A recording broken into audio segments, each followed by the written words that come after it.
noma isimo simanzozo.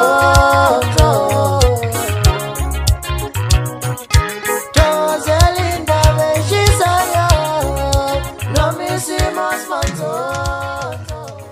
Ngikubingelele mbukeli kuphinda kuphela kufika khona lo mbukiso wakho wesimanje sekulethela indaba ke ifika ngasuke isikhathi futhi evutha amalanga be bayidlale bukhoma ke ingoma kaMthandeni lapha ke kumbuso wamaciko kuvele kwahlanya bonke abalandeli bomculo maskandi ebebe khona bedlala le ngoma kaMthandeni insimbi zayo ke engakaphumi lezi insimbi ke wayidlala lapha ke kuyidandi July ngempela ke kwahlanya bonke abantu ukuyona into ke emangaze abaningi ukuthi ke lezi insimbi njengoba bedlala lapha kumbuso wamaciko bengathi ke yilapha zidlalwa khona e studio na kuyidandi July awuyizwele ke mbukeli bedlala bukhoma siyabonga.